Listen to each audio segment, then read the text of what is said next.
Today I'm in Midland, Ontario, and it's a 35mm kind of day. Now, a few years ago I made a video when I first got my Q2 monochrome, which has a fixed 28mm. I bought that for street photography. I said at the time that 28, 35 or 50mm primes, I thought the best focal length was 28mm for black and white street, and I haven't changed my mind on that. I have my Q2 monochrome in my bag. I love it. It's the best camera I've ever owned. But for general walking about, travel, bit of street, bit of urban, whatever you want to call it, over the past few years I've realized that 35mm is really the only focal length I need. And I've been playing with a number of little prime lenses, little manual lenses that you may have seen me use in various videos. I've got to this point where I've been buying little manual M-mount lenses for Leicas because they're so small, and the build quality, even on Chinese replicas of old Leica classic lenses, just so good. And I've been using adapters on my Nikons and getting great results. Now, this past week I was sent this tiny little lens from 7 Artisans to review. If you're new to this channel, I don't do gear reviews, but I do write gear reviews for fstoppers.com. So I've been testing this little lens, and I thought I'd bring it out today. That's the only reason why I'm mentioning it. Well, I'm mentioning it because this is by far the smallest manual focus 35mm prime I've ever got my hands on. If I take this little metal lens hood off, look how tiny that thing is. It's ridiculously tiny.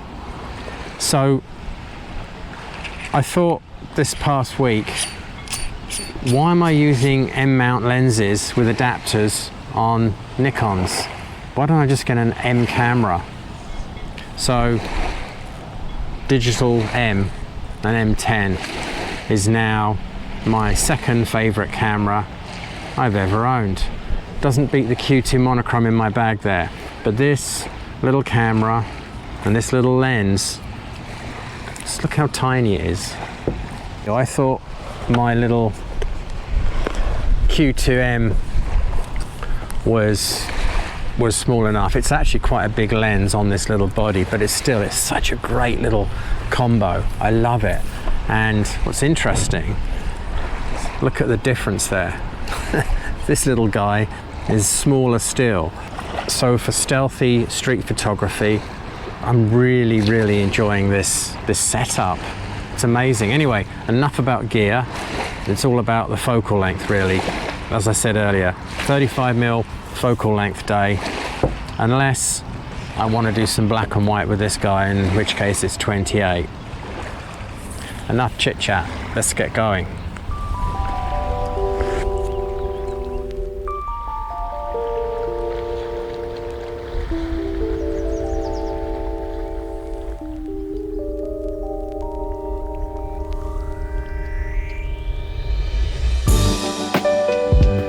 Usually when I go on a trip like this, I've got a bit of a plan. I know what I want to do, what I want to shoot, but I don't today. I'm just turning up.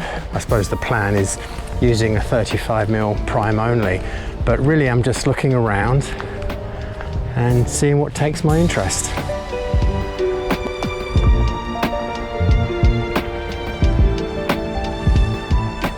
I was just chatting to a guy in a mobility scooter, comes here every day, sits there, lines up his beers, enjoys life. Why not? He very kindly let me shoot his portrait.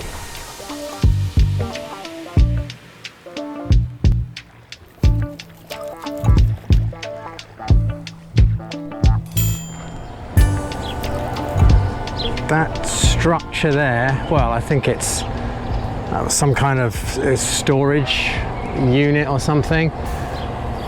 I'm not sure whether I can lift my camera over the fence and grab that, but I'm looking at it and thinking I could crop in and that would make a really nice abstract block. Not sure if that will come out or not. Very dark against a bright background. I might be able to pull out some detail. One thing that I really enjoy doing at the moment is shooting square formats.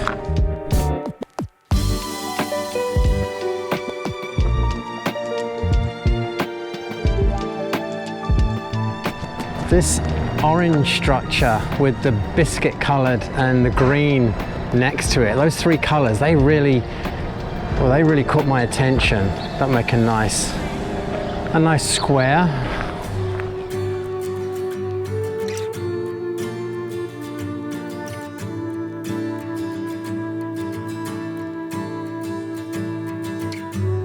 It took a while to drive into the town this morning. Very, very busy. And now I can see or hear why. It seems there's this big festival or series of events running throughout the town, which is cool. The good thing with festivals and events is it makes a photographer's life a little bit easier because people are more acceptable of being photographed. They're usually preoccupied, so it's easier to grab some shots of groups of people.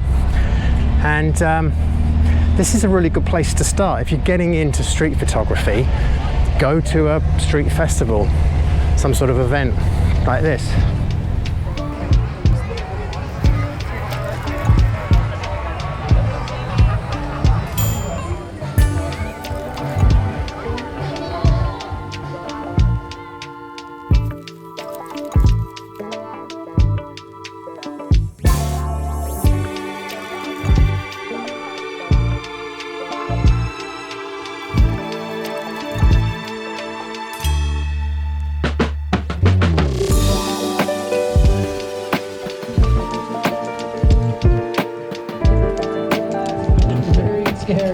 Nervous and you're scared. Should happen. Oh, there you go. Now. Well, it turns out that there is a butter tart festival here today. It's the biggest event in this little town. There are 65,000 people here apparently. I wasn't expecting that. It's actually, I wanted some people to photograph, but there's too many now. So what I've done is I've switched to the Q2 monochrome because there are people everywhere and I'm really immersed in it. So a 28mm lens is much better, and also black and white. There's so much color, there's so many people, there's so many things, so much color, it's just chaotic. So cutting out all the color really helps. I can just focus on shape and form and motorcycles. Let's have a wander around.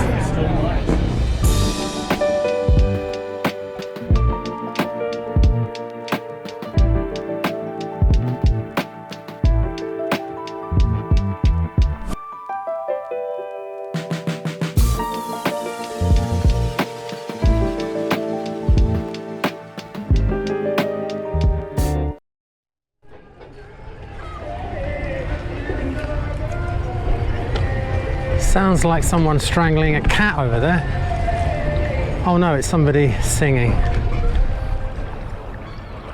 Well, I'm back where I started. It was a good few hours. That festival, totally unexpected, a lot of fun.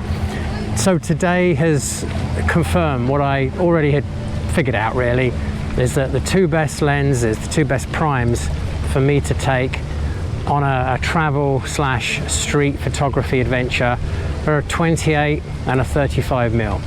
I think moving forward a 50mm would be quite handy as well, or a 75, just to pick out some details. But really for most of these sort of travel adventure situations, 35mm, that's all I need. Thanks for watching.